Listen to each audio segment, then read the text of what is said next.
Good morning guys. Namasyal nga pala ako ulit guys dito sa Isdaan Verona Floating Resto Park.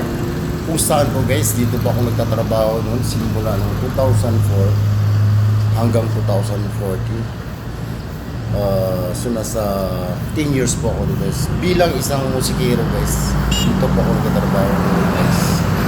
Minsan po nililito kami. Sobrang dami ng customer guys. So ito po yung isdaan guys. Napakaluwang dito ng parking, makita nyo guys. Grabe.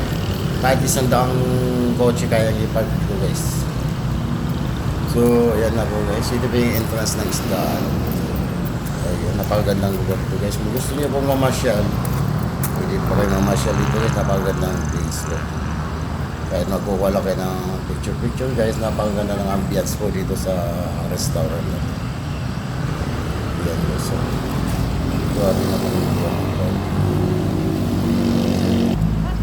so guys, ng video na to sinishare ko lang po sa inyo. At yun naman eh, kung gusto nyo lang kung mamasyal, kumain, Parang gusto na?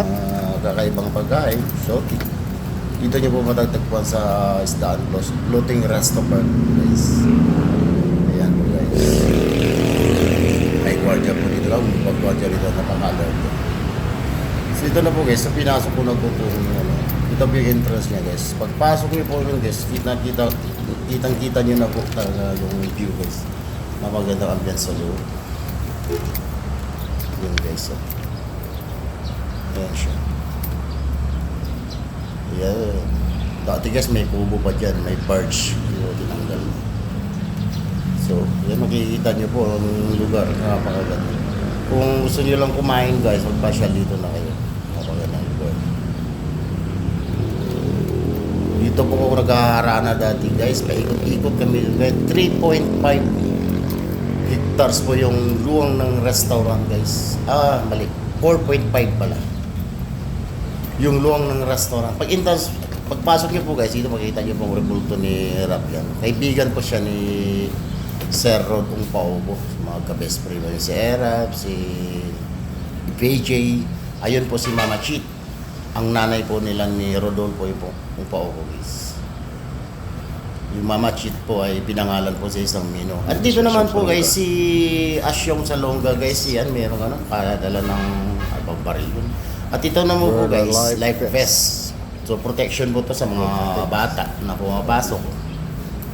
Maganda na po yung merong ganun guys. Susutan po ng life vest mga bata for protection. Yan, diretso po tayo dito Boss guys. Joey! Yun po yung main. So dito sa gilid guys, makikita nyo po dito yung tinatawag na floating. Yun po yung tinatawag na floating guys. May mga kubo po dito na nakalutang po siya guys. Yung sa side ng kaliwa guys, yan. Kung sa side naman yung kanan guys, makikita yung mga kubo doon, hindi po nakalutang yan. Yun po yung taksya po wall guys. Ayun, binikuha po ng video. Kung saan po, kung meron kang masamang loob, kung may sakit ka, kung ano yung nakasulat doon, babatuhin mo po guys. Kung baga, ilalabas mo po ang sama ng loob nyo. Babayaran nyo po yung items, tapos yun, ihagis nyo na po. Para lang may sigaw niyo yung sama ng loob nyo. Kung ba, may Shout out kayo, nakalagay doon, arthritis, Boss Joey rayuma. Hernandez. Guys, yun po yung isa ng taksya po is parang expression po kasi ng kapangpangan yun. Ayan guys. Alas espada yung open. Taksya po, yun ang tinatawag na taksya po. So guys, dire-diretso ka pa dito hanggang po marating nyo po. Yan, may gwardiya na lang po dito guys. Napaka-safety yung lugar dahil maraming gwardiya guys. So ito naman po yung stage guys. Dito kung saan nagpe-perform yung mga kami noon. Meron kaming oras na nagpe-perform sa stage. Bukod sa pag-ikot-ikot namin ng mga kubo-kubo, may oras kami nagpe-perform doon. Mga magician, may dancer. Ito required po sa amin guys. Napakalaki yung mga unggoy dito. So dito naman guys, pag diniretso mo, ito yung tinatawag na Big K. Ito yung pinakamalaking kubo guys. Yung tinatawag na Big K. Yan. So andun po yung sa likod noon, nandun po yung kusina. Yan po, pasukin na po natin Big K guys. So dito makaganda guys sa likod. Grabe ang luwang nito. So yung binibidyo ko pa yan guys, yan po yung parang daan guys na makipot lang. So, ito yung tinatawag guys na Sangkilo Bridge yun. No? Kilo bridge. Yung may mga ano sa gitna. So, tatawid ka po dyan guys. Tatawid ka dito, May guys. libre pong 1 kilong Nalaglag ka. isda kung makakasurvive ka po kayo. Nakasurvive Pero may ka. dala kayong timba na may tubig. Hanggang doon sa dulo. Tapos may madadaanan ko, meron pang pumupsit-sit na tubig yan na napakalakas. So, talagang mababasa ka.